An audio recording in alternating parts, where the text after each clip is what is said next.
जय श्री कृष्ण।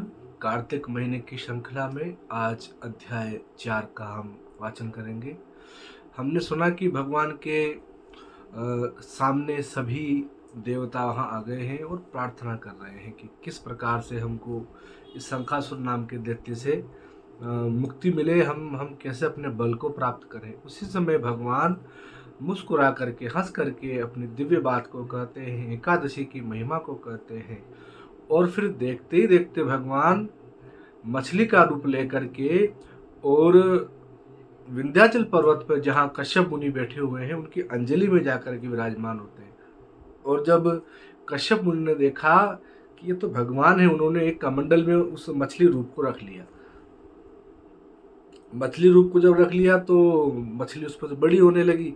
तो कश्यप जी ने एक तालाब में जाकर के उस मछली को छोड़ दिया, लेकिन धीरे धीरे मछली तो वहाँ भी बड़ी हो गई। तब कश्यप जी ने अपने मंत्र बल से, अपनी साधना से उस मछली को समुद्र में जाकर के जब रखा तो विशाल हो गई। और वहाँ जाकर के भगवान नारायण ने मछली का रूप लेकर के और उस शंखासुर का वध कर दिया। महाराज जय घोष होने लगी, भगवान की जय जयकार होने लगी। अब भगवान बाहर आए हैं और बद्रीनाथ में आकर के भगवान ने कहा, हे ऋषियों, अब जिन जिन को जो जो बीज वेद के प्राप्त करने हैं वो समुद्र में जाकर के कर लो।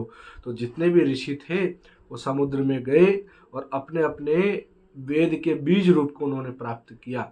तब से वेद के ऋषि हुए। पहले तो एक ही थे मूल, लेकिन जब इस प्रकार की घटना हुई, बीज रूप में अलग अलग ऋषियों ने उसको एकत्रित किया, इसीलिए अलग अलग वेद की अलग अलग शाखाएं, फिर उनके अलग अलग ऋषि हो गए। तो महाराज इस प्रकार भगवान बद्रीनाथ में आकर के घोषणा करते हैं। उसके बाद सारे ऋषि मुनि जब बीज रूप को लेकर के बाहर आते हैं तो प्रयागराज में वो बाहर आते हैं। भगवान भी प्रयागराज में वहाँ पहुँचते हैं और उस प्रयागराज की बहुत महिमा का वर्णन भगवान कर रहे हैं। देवता एक बहुत सुंदर बात करते हैं। देवता कहते हैं कि जहाँ पर ब्रह्मा जी को जो प्राप्त होना चाहिए वेद, वो उनको प्राप्त हुआ। ऋषियों को जो ज्ञान मंत्र प्राप्त होना चाहिए वो उनको मिला। देवताओं को जो अपना सिंहासन, जो अपना स्थान वो प्राप्त होना चाहिए वो भी उनको मिला। तो ऐसा स्थान प्रयागराज है। तो ये कोई छोटा मोटा स्थान नहीं है, इसकी महिमा बढ़नी चाहिए।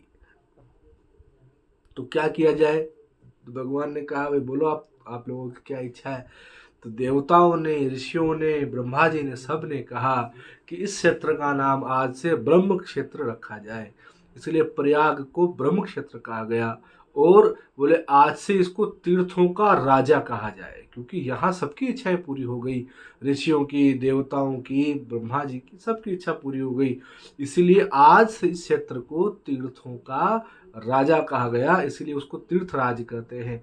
ब्रह्मा जी को अपने वेद प्राप्त हो गए, इसलिए उसको ब्रह्म क्षेत्र कहते हैं। और वहाँ पर भगवान कहते हैं कि जो अपने पितरों के लिए आके तर्पण आदि कर्म करेगा उसके पितर भी तृप्त हो जाएंगे। इस प्रकार भगवान कार्तिक महीने की कथा को सुनाते हुए महाराज प्रयागराज की भी महिमा का वर्णन यहाँ करते हैं।